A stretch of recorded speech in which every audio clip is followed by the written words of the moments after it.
We have an hour on the clock. We're going to get started. We'll give you guys a 20-minute warning and then a 5-minute warning before the end of the session. Thank you.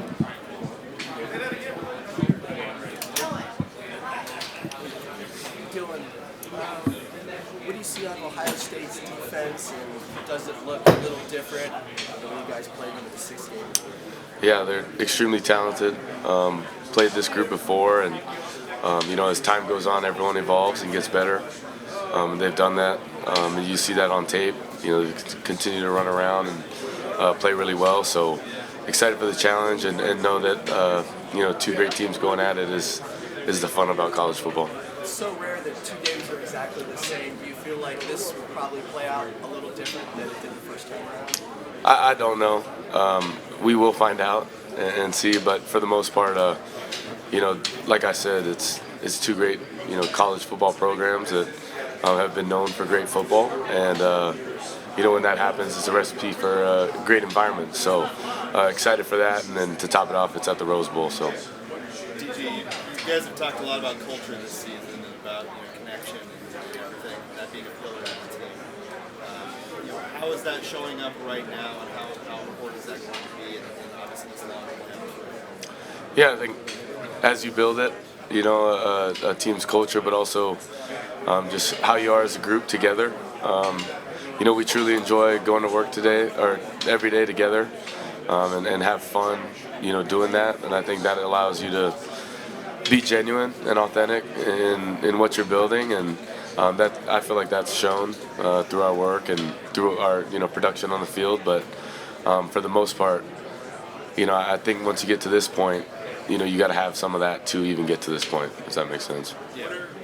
What are some of the challenges with trying to beat a team twice? What comes with that? Yeah, I think just playing each other once. I think once you have that environment together, then naturally there's a proof of concept, I guess you could say, of being able to go back to and look through to get better on. But I think there's pros and cons for both teams, and I think that's just the situation we are in now. But you see it in the NFL, you see it in college football, whether it's two great teams that have a great season playing the championship or here in the playoffs. I think it's not far-fetched anymore to play a team twice, and it's just kind of the road that we were both put on. So now we're here, but we're excited for it, and like I said, it's at the Rose Bowl, so what better way to do it? When you look back on the game in October, what are some of the things you feel like you can't take from this game that you learned from that game? Yeah, I think just the way we've played thus far. I just know this is. Oh wait, never mind. I see it on the other side, but no, watching what we've done and how we can get better.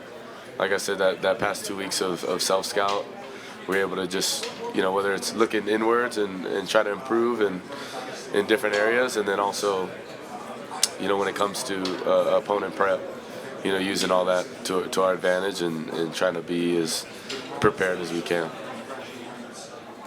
You said you're chasing wins and memories kind of all season long, and the fans are kind of with you too. So what do you want the fans of the Oregon Ducks to remember you guys by, and you specifically as a player? Yeah, I love the Oregon Duck fans. I think this has been the most genuine fan base I've been around, and fun, to play for. And I think that speaks volume because, as fans, and even a fan myself of other sports, you catch yourself being a little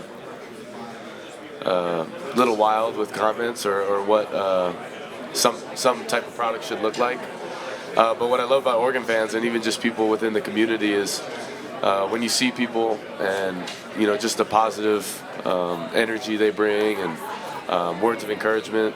They're so thoughtful of that, and I appreciate that. And I really don't think it's just because of success. I just think the people we're around and the way Eugene has been for a while. I'm blessed to be a part of it because the community is special, the fan base is special, but really just the people that make this whole thing go is a huge part of why it's been fun. So.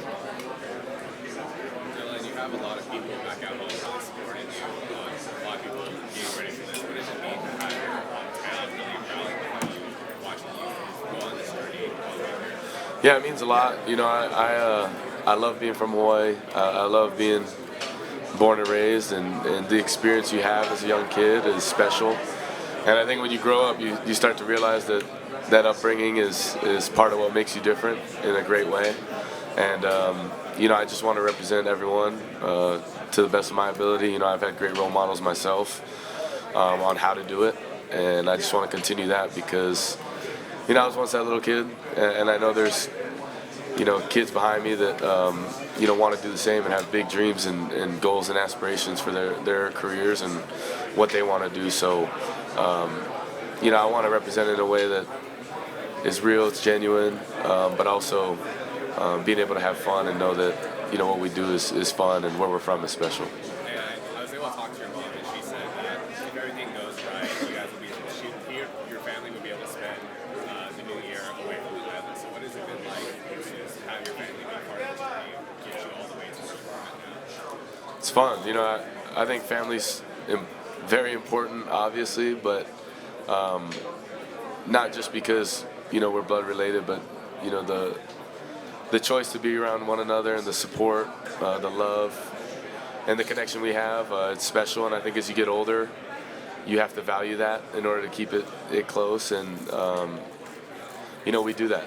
And they spend time, around me and what I do and support me, and just having them, around keeps me super happy. And I think the pure joy of just having people that love you, support you for who you are, that's irreplaceable. So I'm very grateful for them. And also, last night Oregon was in the Rose Bowl for the College Football Playoff. Your idol was playing, and you remember what it was like watching that as a kid, or like? Say that one more time, sir. Last time Oregon was in the playoff, was when Marcus was quarterback. So do you remember what it was like watching him and kind of envisioning yourself being that person one day? I do. I wouldn't say envision it myself. Now that I'm here, it's crazy, and I'm still shocked. But I think at a certain point, there's flashes of memories that watching him do what he did, and then now being able to go do it for myself. You appreciate that journey, and I think now that I'm on the journey myself, I tend to look to him and his experiences and how he's been better from it, or what he would change, and just having that relationship is very special. And like I said, a lot of people, they don't have to do any of this, but he's understanding of the role he plays, and the leader he was, the trailblazer he was and is for Hawaii athletes. So I appreciate that and don't take it lightly, because he doesn't have to do it, but he does it out of the kindness of his heart and knows that I'm just a guy chasing my dream as well. Dylan, with only 1 year, how did you approach working with the backup quarterbacks and guys like Dante as well to hope that even though you were only here for a short time? Yeah, I think college football is interesting now, and you're able to be in different environments, different QB rooms, different unit groups, and you learn a lot about people and how to adapt and how to push one another. But more importantly, Dante's just been a great friend of mine.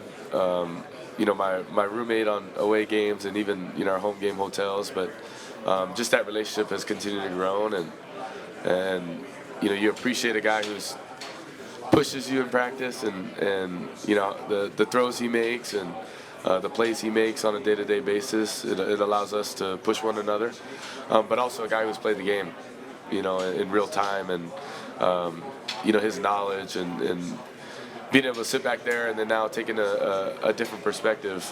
You appreciate that, and like I said, he's a guy that is special, and I'm happy that we get to have this time together. We had last year, the role we had this year. What does that say about him willing to come and learn from a guy like you and learn from the coaches, where he could have probably gone somewhere else and started again if he wanted to? Yeah, I think more than anything, he believed in Coach Lanning and the program that he was building and the people that are already here, and the track record of the people he brings in or brought in, and I think Dante's right where he needs to be, and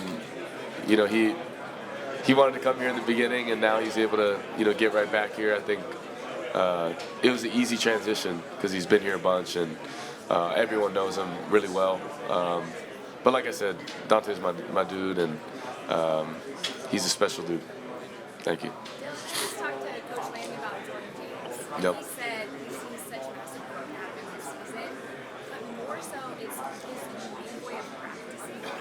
Now, we don't get to see that every day, but you do. How would you describe the way he practices? Well, Jordan James is he's one of a kind in terms of practice and being physical. He's not afraid to get physical or create contact, and I think it's different because in practice you think there is that sense of taking care of one another, and he does, but he's the type, he's just a player. When he gets on that field, he's going to be physical, he's going to create contact.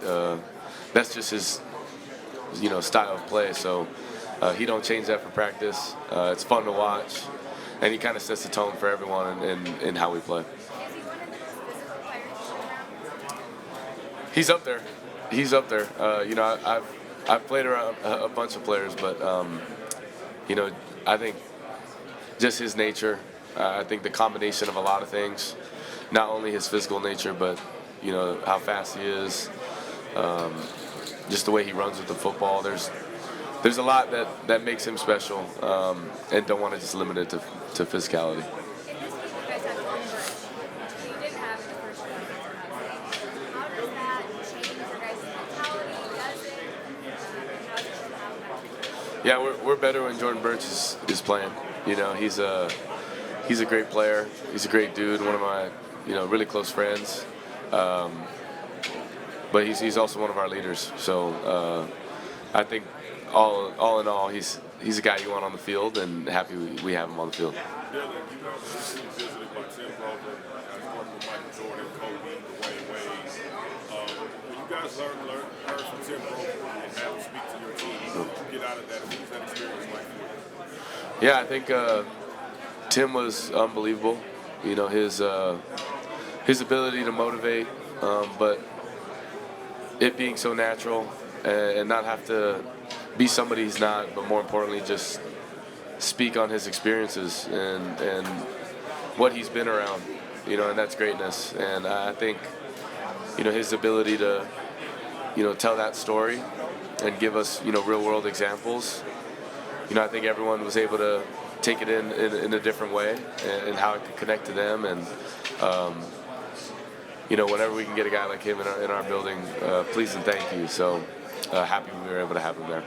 Having Kenyon Sadiq, for example, a guy that knows that has to come back after injury and whatnot, what has his presence been like for you? Not just on the field, but also back in the locker room. You guys have good locker room. Yeah, on the field, another weapon. A guy who's a great playmaker, but off the field and just in the locker room, he's very calming and just a mature individual for his age. And anytime you can have him on the field, it's a plus. But more importantly, in the locker room, the confidence he brings and the depth he brings to that room that's already, pretty deep. We appreciate him, and just that whole group. They're really good at keeping everyone together, and that's kind of their nature, right? The tight ends are very selfless leaders.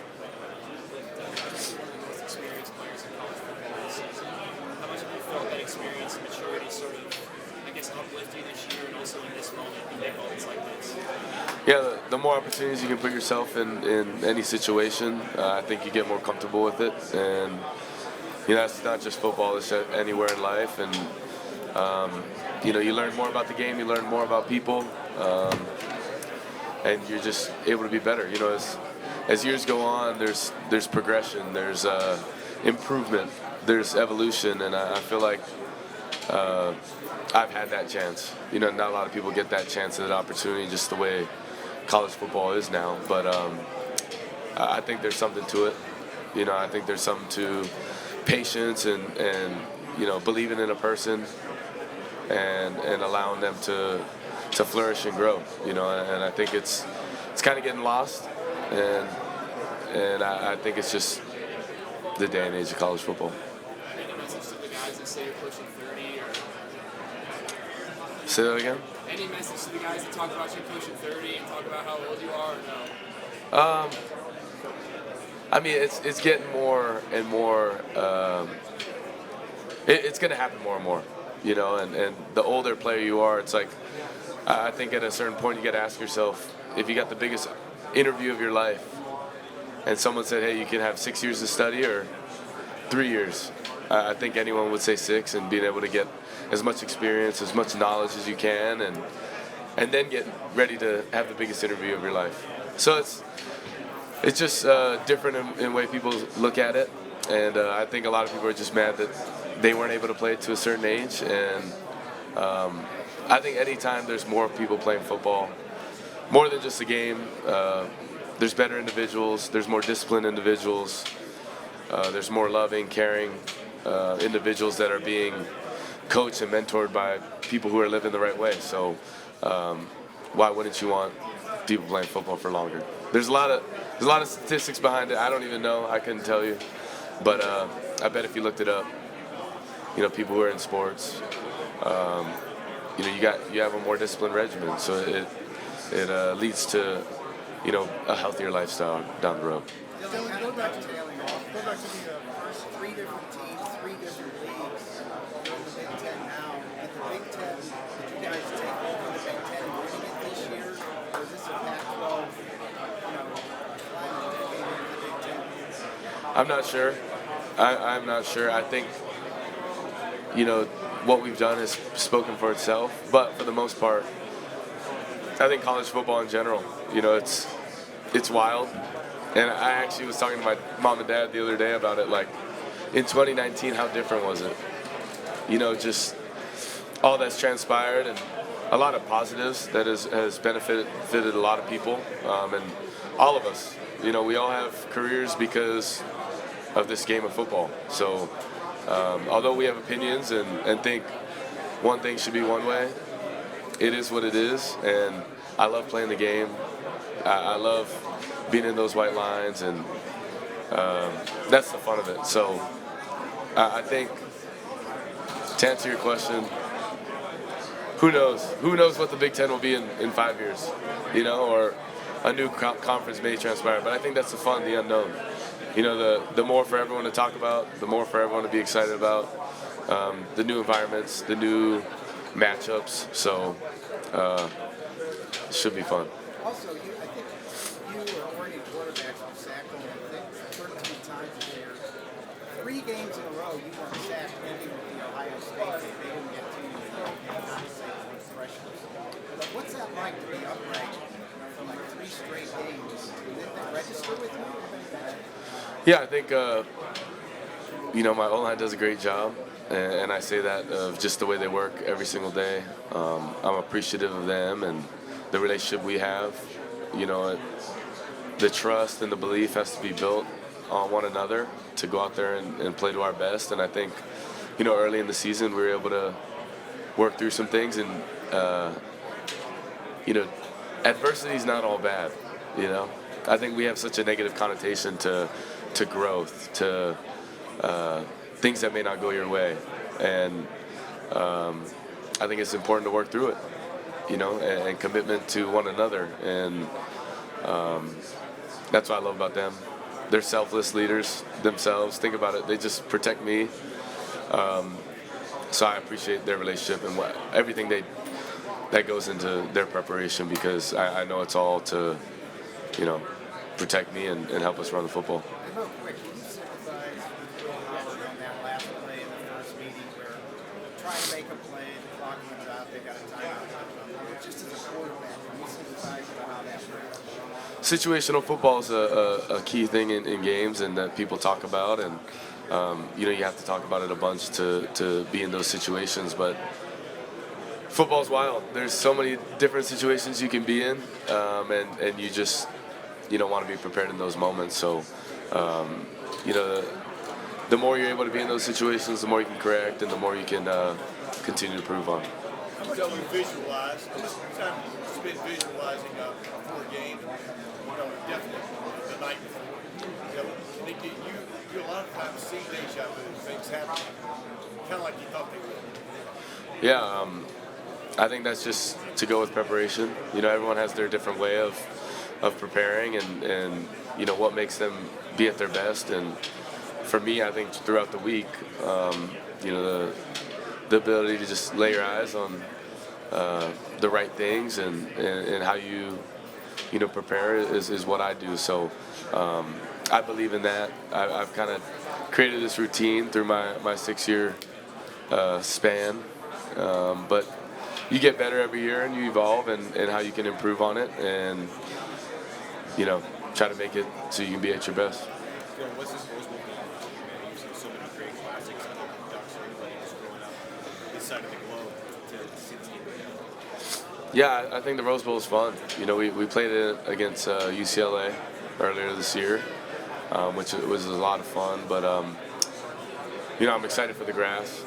The grass is beautiful. I think we need more grass in this world, not that artificial stuff. But it's a blast. The Rose Bowl, big environments. Everyone dreams of playing in. I think when you have that opportunity, you want to make the most of it, and we're extremely excited. Dylan, can you talk about as far as when you step out onto Rose Bowl field come January 1, what will your emotions and adrenaline be like? Deep, easy breathing, enjoying the moment. I think a lot of times people are just walking through life and don't appreciate, the present and the day we're given because we're so focused on what's to come. And I think where I've been very blessed is just sitting right where my feet are, and being comfortable with that and allowing, life to be present, and not focus on too many other things. And that's where I'm at my best. So I try to keep it that way, and we'll enjoy the moment for sure. What's the ingredients that have made you to become the great player that you are? Belief at a young age. I think when you have people that believe in you, it allows you to be at your best. And, when you go through adversity, ups and downs, you got to have people that you can rely on that remind you why you're doing what you do. And, I've had that, and I appreciate, that from my family and people in my life that, want to see me play at a high level and understand the mission and the goal. And I can't say that enough. The people you're around have a big impact on who you are and who you become. So surround yourself with good people. What are the ingredients that's going to take to come out victorious come Rose Bowl Day? Say that one more time, sorry. What are the things that it's going to take for you to become victorious on Rose Bowl Day? Yeah, I think us being who we are, competing at a high level, being really good in a lot of situational football, but having fun and being in the moment, and I think we do that. The rest will take care of itself, but it's, for the most part, it's the way you prepare. Do you have memories of any Rose Bowl games growing up? I do. Marcus's year against Florida State, I remember watching that. Watched a little bit of the Oregon-Wisconsin. And it's crazy, now that I'm at Oregon, I can only think of Oregon Rose Bowls, but there's definitely more I've watched. Not at the top of mind, but I mean, everyone knows the Rose Bowl. I think that speaks for itself. And the weather, that 2 p.m. kick, you get the day, and then you get the sunset, and then you get the night. It's special. So not many are like these. You're playing a lot of big games, but does it feel any different at all? Just the magnitude of it? Yes, because it's in the present. I think anyone would say that. Wherever your feet are, that's where it's most important. And you appreciate the big environments, the small ones, everything in between. They all help build you to who you are. So you got to appreciate all that. Jabbar said earlier that you felt like this was sort of the beginning for what this club would be good. Did you have that feeling when you came here that you guys were getting ready to take off? Well, I was looking at the stock market. It looked like it was trending in the right direction. But you got to believe in people. It's important the people you surround yourself around, and I believe in Coach Lanning, his mission. I believe in the people that are in this building. And if you believe in what you're doing, whatever it may be, it's gonna go in the right direction. So I'm big on that. and I'm appreciative of the guys in this building because the environment we have, the fan base we have, it's genuine, it's pure. They want to see us succeed and understand that, we're playing a game that we love and we want it just as bad as they do. And it's been a special experience, and I wish I had more than 1 year to experience it, but it's been a blast, and the people I've met have impacted my life for the rest of my life. So only good things. Jabbar said it best though. When you got the right people in the right place, it'll go the right direction. I apologize for the interruption, everybody. We have just a quick announcement regarding the Rose Bowl Game Scholar Athlete Award. Hello, my name is Kevin Ash. I'm the Chief Administrative Officer of the Rose Bowl Game, and I'm here to present the Rose Bowl Game Scholar Athlete Award that was first given out in 2019 and presented to the top student athlete. It's based on academic achievement and community service, and in addition, we have a copy of the trophy that's up in the Ridley Mansion in the football room at the Tournament of Roses. I'm pleased to announce that Dillon Gabriel is our recipient from Oregon, one of 16 finalists for the William V. Campbell Trophy, known as the Academic Heisman, named National Football Foundation National Scholar Athlete, inducted in 2024, fifth ever OU player to be named NFF National Student Athlete. Congratulations. Thank you. Appreciate it. Dylan, thank you.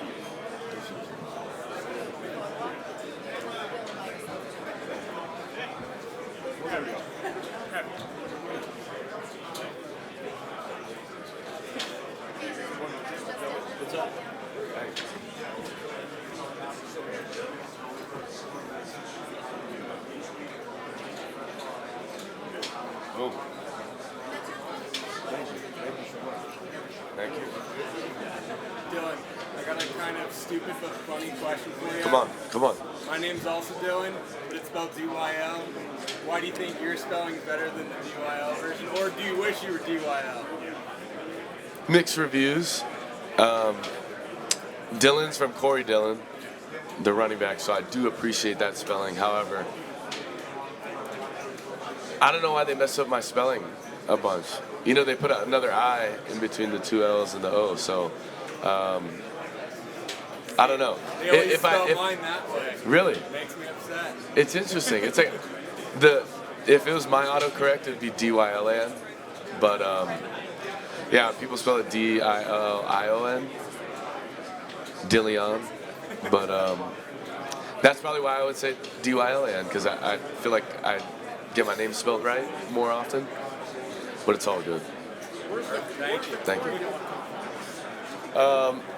Mom and Dad were a fan, and just Corey Dillon as a player, more dad. Then my little brother's Romy Gabriel, after Romy Gabriel, and then my older brother's Garrison Gabriel after Garrison Hurst. So, little football family. No. The first game against Oxford, what made the deep passing game so effective? Yeah, I think just in that particular game, I think guys did a really good job of winning vertically. But I think it was a mix and match. I think as you go back to, there's a combination of a lot of things that happen, but for the most part, it's winning and creating plays down the field. So, receivers did a good job of that. How much time do you spend knowing that they know how you beat them last year? I mean, in October, you understand what I'm saying? Things you did to them, defensively with your offense, how they may counter. You know what I mean? How much time do you spend thinking about those things? Yeah, I don't count. Would be different, maybe? Yeah, I don't count necessarily the time, but I will say, as two teams play each other once, naturally they're going to evolve, and multiple games in between where you try new things, you add more to what you do. But I think that's natural, and I said it before, is in the league, in the NFL, you play a team twice, and in college, I think that's what naturally happens with a conference championship game, or now here in the playoffs. So it'll happen, playing a team twice, and there's pros and cons to that situation, but I don't think it necessarily benefits anyone either way because, we both are growing and evolving. It's a new matchup, a new situation. Would you say it's true that y'all got something going against number 10, Denzel Burke, in that game, Yeah. at least in the second quarter? Did y'all see something there you can take advantage of, or is that just the way the game evolved? How would you describe it? Yeah, it's just within the game that's what transpired, in the progression. But I think as you play, you believe in your players and how you can create a matchup or create a leverage to help your squad. But for the most part, it's a game of doing, game of production, and being in that moment and then making it happen. So I guess thank you guys. Thank you. Oh gosh.